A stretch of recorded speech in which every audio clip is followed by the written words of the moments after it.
quwwata illa billah.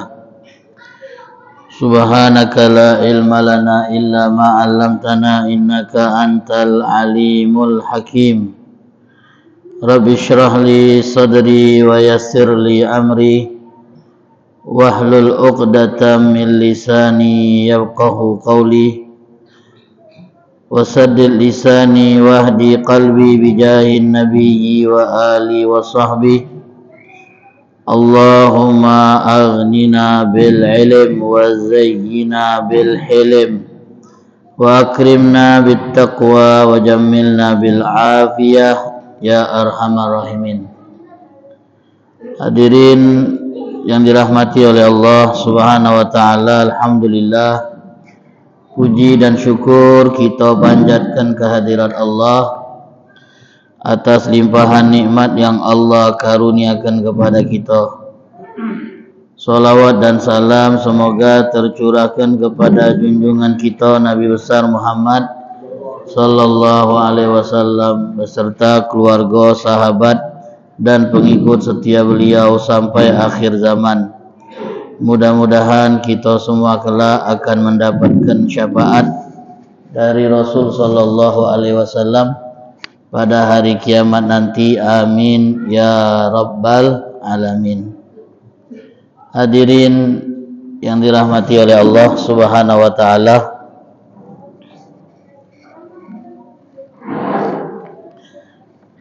ada suatu kenyataan yang tidak bisa kita hindari.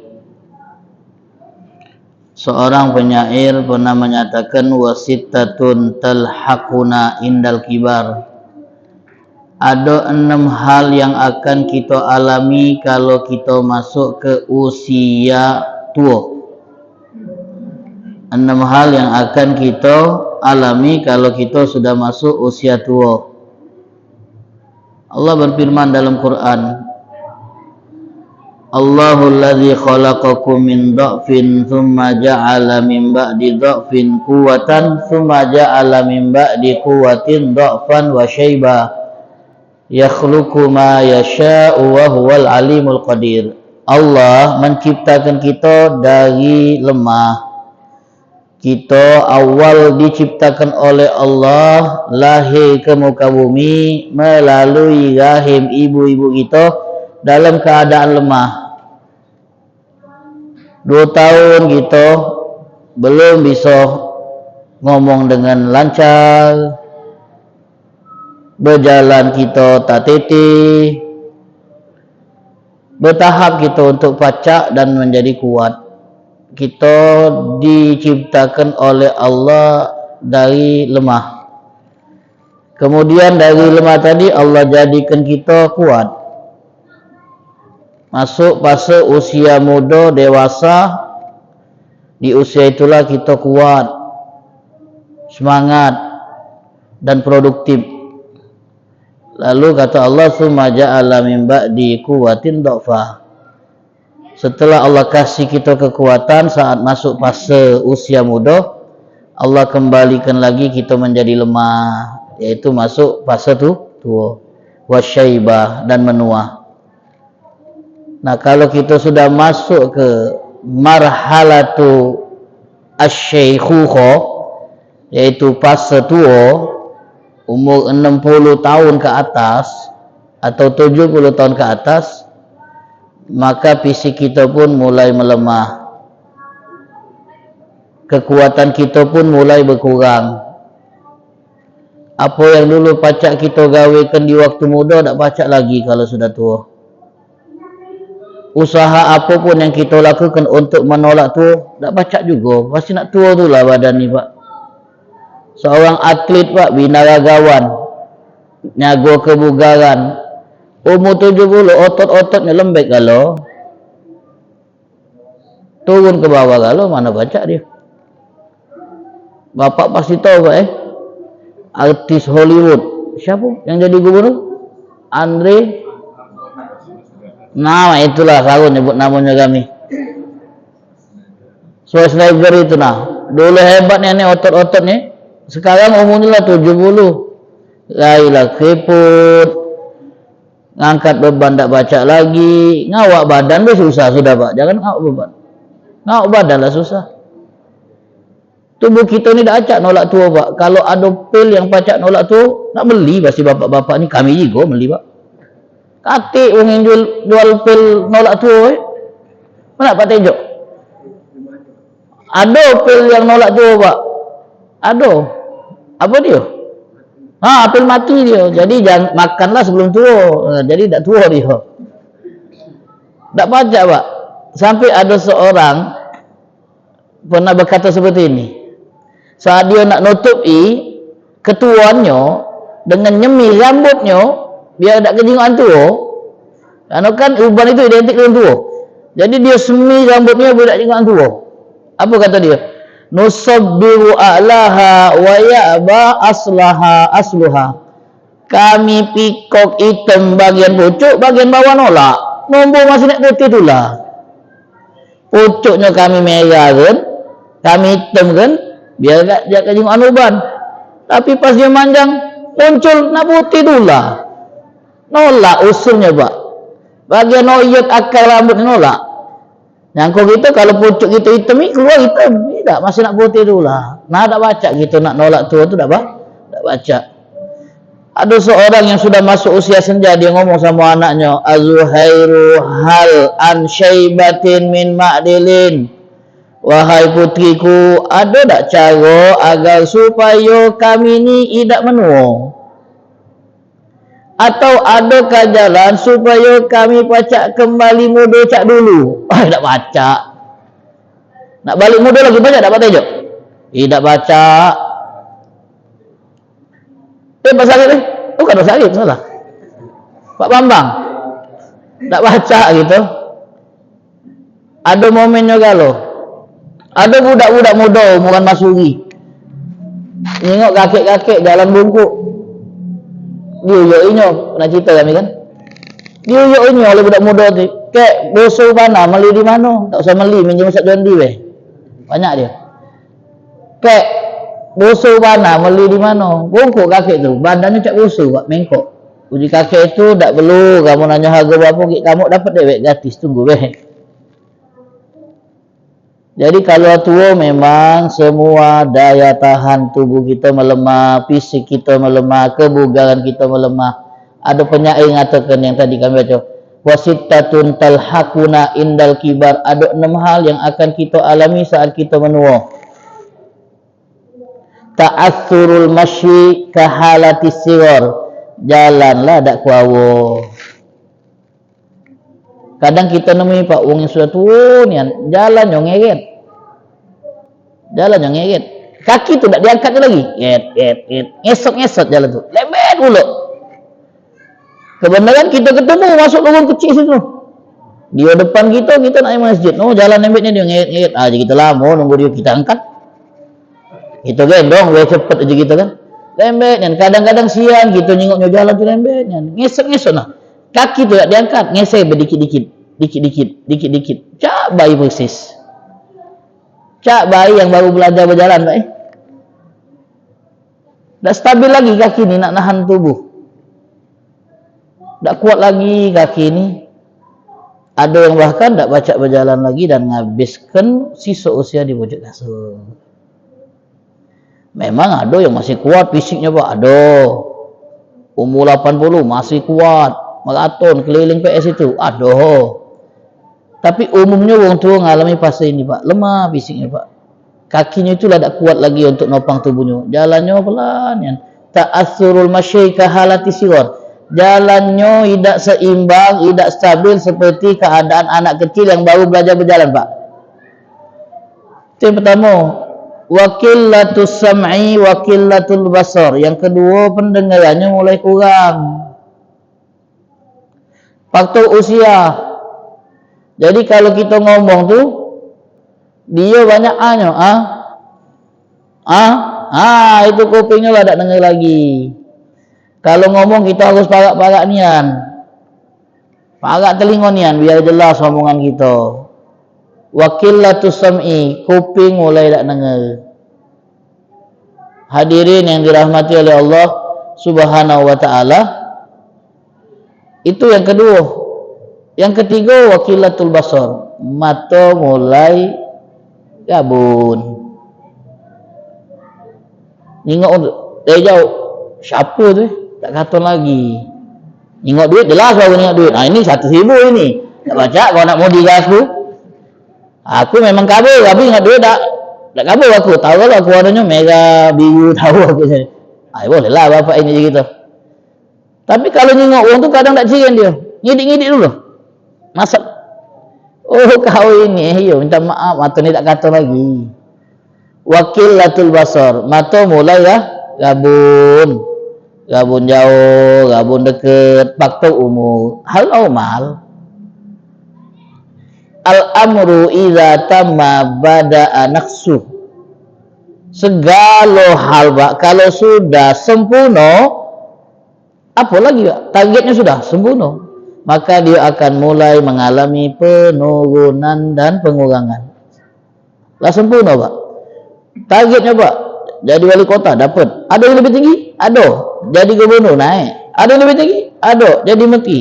Paling tinggi? Presiden naik. Sudah mencapai puncak karir, jadi presiden, jabatan tertinggi. Habisnya katik lagi yang nak di targetkan turun Pak. Nah, jadi rakyat biasa.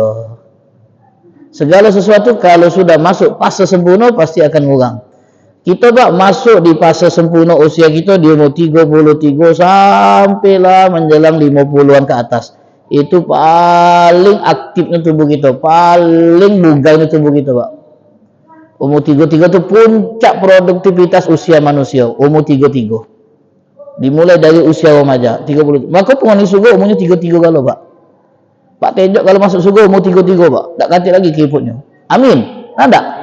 Amin. Nanda bodoh? Enggak lah, nanda bodoh. Muda lagi gitu. Semua usianya rata, dipukul rata, 33 tahun. Karena itu usia yang paling produktif.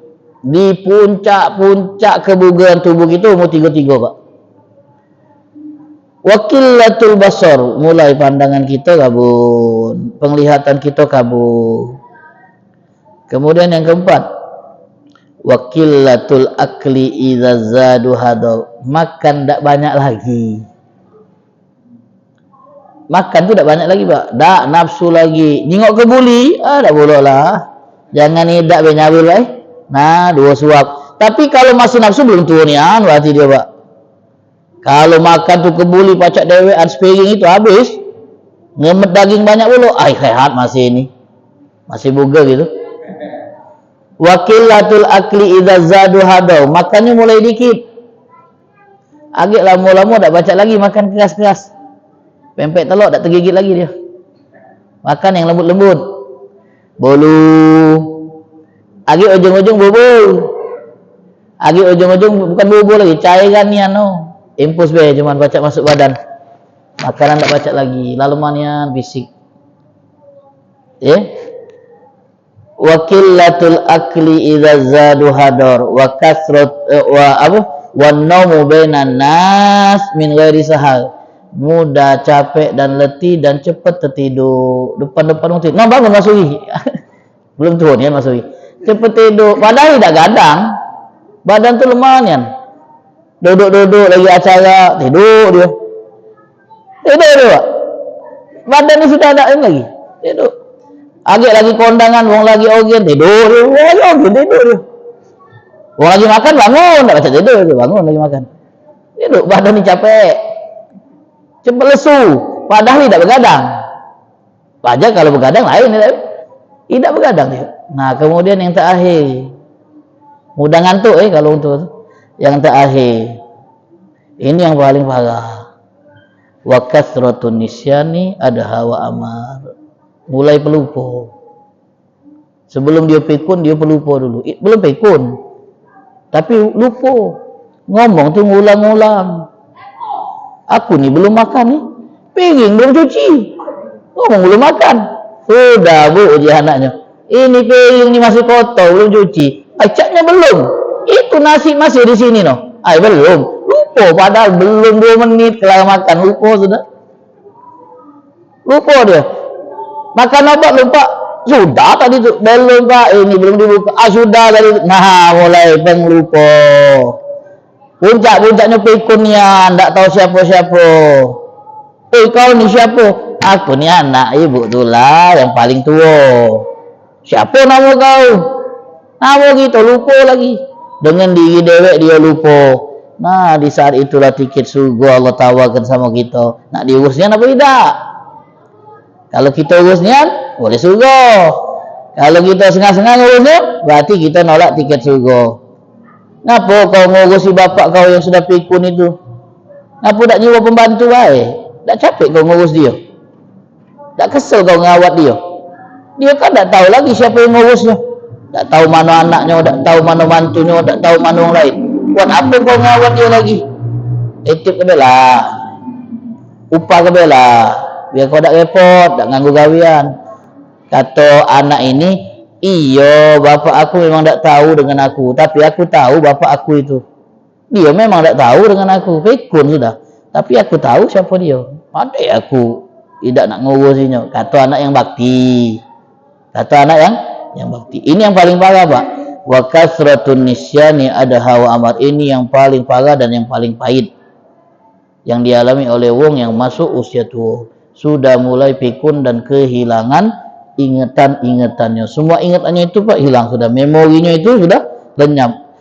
Ya mudah-mudahan Allah Subhanahu wa taala jago kita dari kepikunan insyaallah. Sebab kalau pikun tu nyusul ya sebab nah ada lemak itu Pak. Takut anak tak sabar. Akhirnya menjadi durhaka. Akhirnya dia masuk neraka dak lemak sian ni. Sian kita dengan anak kita. Jadi resep Pak supaya tak pikun. Banyak-banyak ngaji. Banyak-banyak ngaji itu obat anti kepikunan. Siapa yang banyak berinteraksi dengan Quran mutti'a bi akli.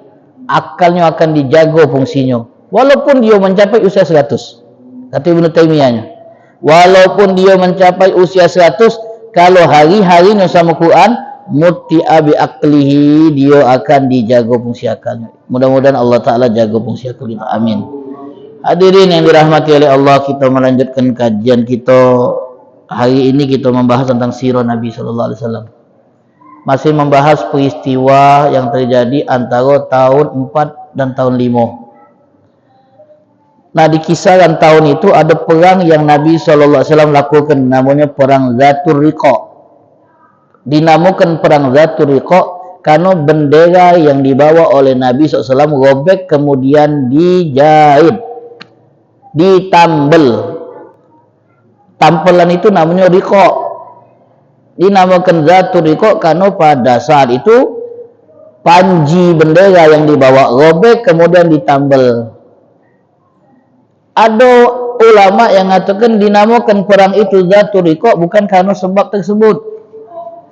Dinamakan Zatul Riqa karena sahabat membalut kaki mereka dengan sobekan kain karena kaki itu melepuh dan terluka. Sebab medan yang harus dilalui dalam perjalanan perang ini medan yang sulit. Mereka pakai sendal, terik matahari, lintasan yang begitu sulit untuk dilewati. Akhirnya membuat kaki mereka itu berdarah dan kuku-kuku mereka lepas. Itu pernyataan dari Jabir bin Abdullah. Jabir bin Abdullah menceritakan tentang perjalanan perang Zatul Riqa ini, Pak. Saat itu kami berangkat kisaran 400 sampai 600 wong. Ada yang mengatakan 700 wong. Dan kami cuman bisa naik onto itu bergantian 6 wong. Jadi naik ontonya bergantian. Siko onto itu digilir untuk 6 wong. Sisanya jalan kaki. Karena medannya susah, kaki kami berdarah. Kaki kami berdarah. Ada yang kukunya sampai lepas. Karena terik panas. Terik panas yang luar biasa. Wilayah itu Pak bebatuan kecil yang landut. Sehingga buat kaki kami beget kalau. Maka kami balut kaki kami dengan kain. Dibalut dengan kain. Kami robek kain-kain yang kami punya, kemudian kami balutkan ke kaki kami. Maka perang itu Zatul Riqa. Karena kaki kami tambal dengan kain yang kami robek. Itu perjalanan perang yang dilakukan oleh Rasulullah sallallahu alaihi wasallam. Ma'asyiral hadirin, apa yang melatar belakangi perang ini? Perang ini dilatar belakangi oleh informasi yang Nabi dapat. Ada seorang yang datang ke kota Madinah. Kemudian dia bawa informasi bahwasanya ada suku Muharib dan suku Sa'labah dari Ghatafan, wilayah Najd, mengumpulkan pasukan, membentuk tentara untuk nyerang Nabi ke Madinah. Jadi mereka membentuk pasukan, mengumpulkan tentara untuk nyerang Nabi ke Madinah. Dapat info ini, Nabi langsung bergegas membentuk pasukan untuk mendatangi mereka sebelum mereka datang. Kalau memang mereka mengumpulkan pasukan untuk nyerang kita ke Madinah, sebelum mereka melakukan itu, kita dulu nyerang. Kata ulama, ini menunjukkan keberanian Nabi. Jadi Nabi Muhammad dalam strategi perang itu tidak cuma defend, bertahan di tempat. Musuh datang, baru lawan. Tak. Nabi SAW dalam strategi perang, beliau juga menerapkan konsep nyerang ke kampung musuh, ke kandang musuh. Tujuannya apa? Tujuannya untuk menunjukkan bahwa kami ini mental-mental pejuang. Kami ini wong-wong yang berani. Bukan pengecut yang nunggu di tempat sampai diserang baru melawan. Tak. Dan strategi ini, masyarakat hadirin, berhasil. Berhasil dalam apa? Dalam mewujudkan tujuan Nabi supaya musuh-musuh itu mulai mempertimbangkan kaum muslimin dalam masalah perang. Artinya kaum muslimin tak pacak dianggap remeh lagi. Mereka itu kuat dalam perang, punya strategi. Dalam riwayat, dalam kitab ini disebutkan, ma'asyiral hadirin, Nabi membawa sekitar 400 pejuang, dalam riwayat 700. Perang, bawa pasukan 700, banyak 700. Masjid ini kalau penuh 700. Nyampe tak 700? Tidak nyampe. Keluar kan sampai? Sampai keluar. 700 itu jumlah yang sedikit kalau untuk dibawa perang. Nabi membawa pasukan sejumlah 700 wong. Dilengkapi dengan persenjataan, kendaraan yang minim. Berangkat Nabi ke mana? Ke kampung suku yang ingin menyerang beliau. Nabi dului. Nabi dului menyerang mereka. Sehingga ketika mereka dengar Nabi Muhammad sudah ada di dekat wilayah mereka, ketika suku ini dapat info bahwa Nabi dengan pasukannya sudah dekat di wilayah mereka, apa yang mereka lakukan? Melawan? Bertahan? Lari. Mereka lari. Didatangi Nabi di kampungnya, lari. Biasanya kan kalau di tempat itu kita ngelawan kan? Nggak tempat. Coba di luar. Ayam sayur gitu kan? Giliran di tempat cak ngelawannya, giliran di luar cak ayam sayur. Ini cak iya-iyanian, kita kumpulkan pasukan, kita serang Muhammad di Madinah. Didatangi Nabi, lari. Takut. Lari ke mana? Ke puncak-puncak gunung, sembunyi, menyelamatkan diri supaya tidak diperangi oleh Nabi Muhammad. Saking mereka terkejut dengan serangan Nabi ke kampung mereka, karena mereka tak pernah prediksi, Pak, bahwa Nabi akan menyerang ke kampung mereka. Tak pernah prediksi mereka. Tahu-tahu kabar Nabi dah dekat, berlari mereka menyelamatkan diri, naik ke puncak-puncak gunung, sampai-sampai tak sempat menyelamatkan istri, anak dan harta. Tinggal kalau anak, istri, harta, tinggal kalau. Bayangkan. Saking terkejutnya mereka dan syoknya mereka dengan kabar Nabi sudah ada di dekat tempat mereka. Berlari kalau. Akhirnya tidak terjadi kontak senjata pada saat itu, Pak. Tapi Nabi bawa rampasan perang. Yang ditinggal-tinggal itu dibawa sebagai rampasan perang. Kalau dia anak-anak, ya ada perlakuannya. Kalau perempuan, dia dijadikan budak sahaya. Kalau harta dibagi-bagi kepada yang ikut andil dalam perang. Yang sudah kita pernah jelaskan. Ma'asyiral hadirin yang dirahmati oleh Allah Subhanahu wa taala. Nah, di perang ini, di perang Zatul Riqa ini, Allah turunkan ayat tentang solat khauf, solat dalam keadaan takut, karena dalam kondisi masih perang. Solatul khauf, solat di momen-momen sedang perang, tapi belum terjadi kontak senjata. Solatul khauf, ayat itu ada dalam surah Nisa, dalam surah An-Nisa. Wa idza kunta fihim fa aqamta lahumus shalah, bisa dibaca surah An-Nisa ayat 102, ayat yang menjelaskan tentang solat khauf, solat dalam kondisi takut. Cak mana teknisnya, Pak? Wong yang solat khauf, solat dalam kondisi takut. Teknisnya kalau dalam ayat ini ada beberapa riwayat tentang solat khauf ini, Pak, tergantung dengan posisi musuh. Pada saat perang Zatul Riqa ini, Pak, Nabi solat khauf bersama sahabat, dan cara prakteknya musuh itu tidak ada di arah kiblat. Musuh ada di arah yang tidak searah dengan kiblat. Misal kiblatnya sini, musuhnya belah sana. Sehingga kita kalau sholat ngadep kiblat, musuh di belakang, tidak tahu kita pergerakannya. Agak jangan-jangan kita lagi sholat galau-galau musuh nyerang. Nah, makanya ada teknis yang Allah ajarkan untuk orang yang dalam kondisi lagi masih suasana perang, sholatnya tetap berjamaah. Dewek-dewekan be, kau sano, agak gentian be kita sholatnya. Karena kita ni lagi masih rawan, agak musuh nyerang kalau sholat bareng, masih nak berjamaah.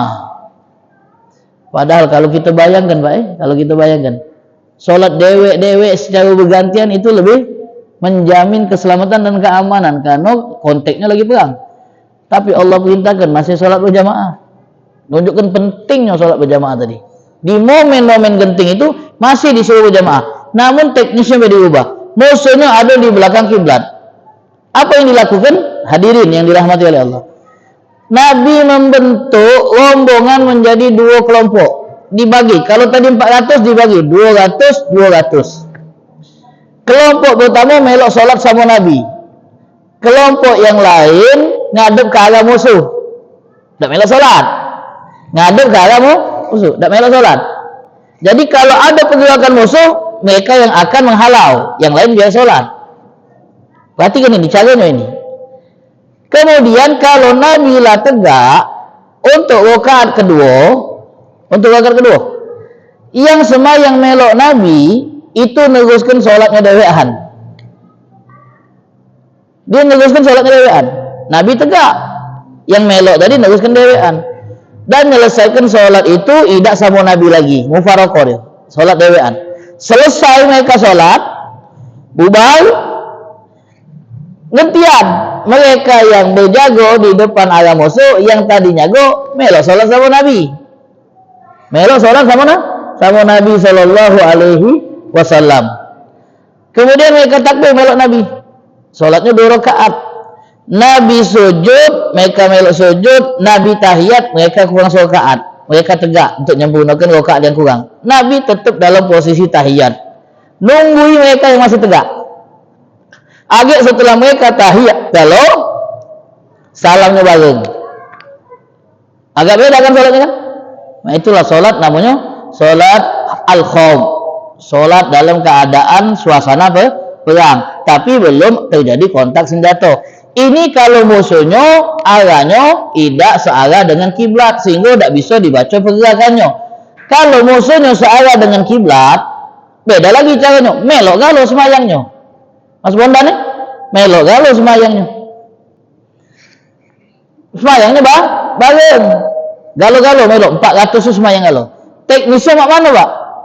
Teknisnya mak ini. Jadi Nabi sholat dengan yang lain sama-sama bareng. Kenapa bareng galau? Karena musuh di arah kiblat, pergerakannya pacak dilihat dan dipantau. Nabi sholat Allahu Akbar, yang lain melok. Pas sujud, sop yang di belakang tidak melok, nengok pergerakan musuh. Yang depan sujud 2 kali kan, kemudian duduk, sujud lagi yang kedua. Nabi tegak bersama sop depan yang melok sujud sama beliau, yang belakang neruskan sujud. Neruskan sujud 2 kali, tegak solat bareng lagi. Mak itulah teknisnya. Jadi yang depan sujud sama Nabi, yang belakang nunggui, ngawasi musuh. Kalau yang depan sudah tegak, baru yang belakang sujud nyusul.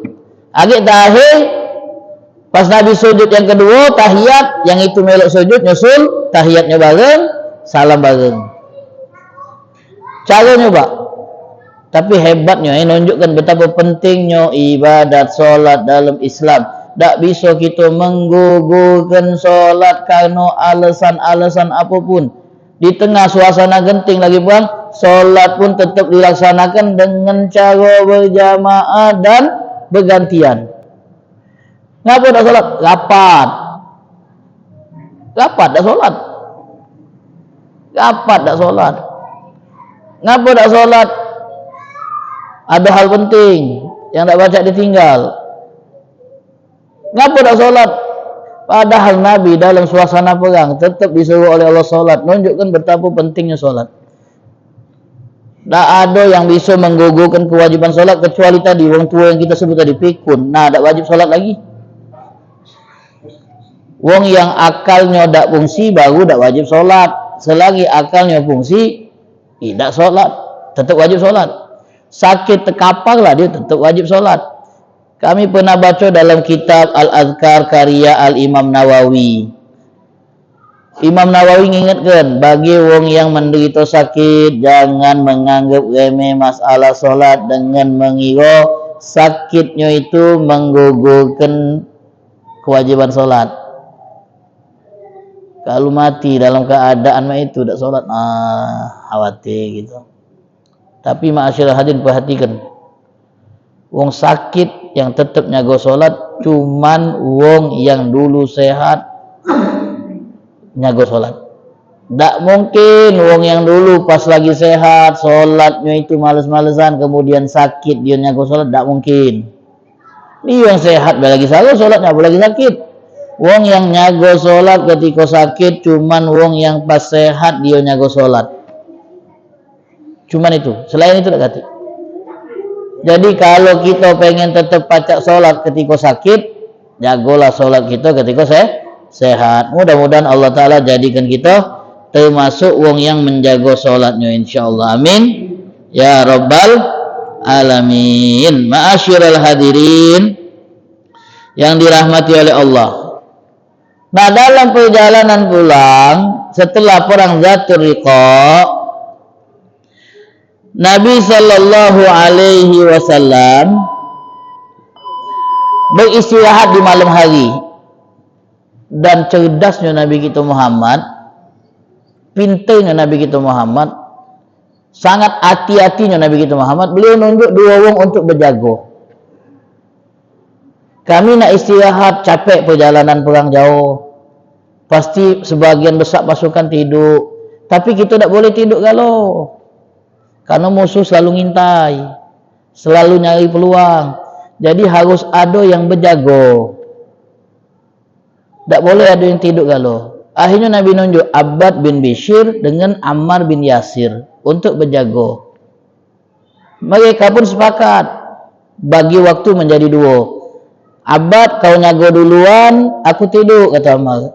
Age sudah setengah waktu, kau tidur, aku yang nyago, kata Ammar. Okey. Gantian mereka tidurnya. Abbad bin Bishr nyago Pak, mantau segala penjuru. Ada tak pergerakan musuh yang nyerang di malam hari saat kaum muslimin lagi sedang tidur. Karena dia nengok Cak Aman, solat dia Pak. Kebiasaan dia solat malam. Ini cerita ni makrufnya nih. Dia lagi solat, menikmati bacaan Quran yang dia baca, tiba-tiba anak panah melesat. Kena badan Pak. Lagi lemak-lemak semayang, anak panah melesat, tak tahu dari arah mana, kena badannya. Cabutnya anak panah tadi. Cabutnya. Katanya, kami tak tahu nyabut itu lebih sakit daripada pas nusuk. Karena ada bagian runcing itu nah, yang nyangkut. Lebih sakit ini. Jadi dia cabut Pak. Solatnya tak putus kena. Masih dia terus. Masuk lagi anak panah kedua. Cabutnya lagi terus kena. Sampai 3 kali anak panah nembus badannya. Dan dia teringat. tugas dia itu adalah nyago dan menjamin keamanan pasukan. Akhirnya dia selesaikan sholatnya dalam kondisi tubuh yang berdarah, dia bangunkan amal yang ada di kena. Bangun. Sepertinya ada musuh yang mantau kita. Amal terkejut tengok dia lah berdarah. Ngapa kau tak dari awal bangunkan aku? Sebenarnya kata dia, kalau bukan karena tanggung jawab ngamankan pasukan dari serangan musuh, aku tak batalkan. Tidak aku selesaikan sholat aku ni. Tapi ingat pesan Nabi, kalau aku teruskan semayang, agak musuh nyerang, bahaya dengan pasukan. Maka aku selesaikan sholat aku karena memikirkan tanggung jawab ngamankan pasukan yang lagi istirahat. Maka aku bangunkan kau. Tembus sudah 3. Akhirnya alhamdulillah yang lain selamat. Kata ulama, masyaallah hadirin, nama itulah sahabat, tahu tanggung jawab yang dipikul. Tugas dia tu apa? Dia tu nikmati solatnya, panah yang nembus baik tidak membuat dia menyelesaikan solatnya lebih cepat. Tapi akhirnya dia ingat, dia ini tugasnya mengamankan pasukan dari serangan. Maka dia selesaikan solatnya karena teringat dengan tanggung jawab tadi. Mana yang abdul, Pak? Solat sunnah atau menjalankan tugas dan tanggung jawab kita? Selesaikan tugas dan tanggung jawab. Kalau kita diperintahkan untuk menyelesaikan tugas kita yang kaitannya dengan publik, jangan banyakkan solat sunnah. Habis solat zuhur semayang sunnah 2 rakaat yang rawatib, teruskan tugas. Jangan sampai nunggu kita gagal kita banyakkan semayang. Berdosa. Karena mentingkan kepentingan dewek urusan ibadat daripada kepentingan publik. Itu kalau dia istilah mentelantarkan kepentingan publik untuk ibadat. Mak mano kalau dia tidak ada di tempat, duduk di meja kopi. Wong ngantri nunggu nak nyetak KTP, nyetak KK, dia tak KTP. Oi, besar lagi dosanya itu. Makan gaji buta namanya itu. Yang sholat lagi tak boleh, berdosa. Ibadat. Apalagi yang tidak sholat. Sahabat tadi ingat, aku punya tugas ini nyagoi kawan-kawan. Kalau aku tetap sholat, berdosa ya aku selesaikannya sholatnya. Oh hebat itu. Itulah sahabat-sahabat Nabi, didikan Nabi SAW. InsyaAllah nanti akan kita bahas lagi tentang kejadian ini dan pelajaran-pelajaran penting yang baca kita petik dari apa yang dilakukan oleh sahabat Nabi Abbad bin Bishr ini. Wallahu ta'ala alam bisawab. Mudah-mudahan bermanfaat. Bismillahirrahmanirrahim. Alhamdulillahirabbil alamin. Allahumma shalli wa sallim ala sayyidina Muhammadin wa ala ali sayyidina Muhammad. Allahumma hdina bi hudak. Ja'alna mimman yusari fi ridak wa la tuwallina waliyan siwak. Wa la taj'alna mimman khalafa amraka wa 'asak wa hasbunallahu ni'mal wakil. La haula wa la quwwata illa billahil aliyyil azim. Wa sallallahu ala sayyidina Muhammadin nabiyil ummi wa ala alihi wasallam. Alhamdulillahirabbil alamin.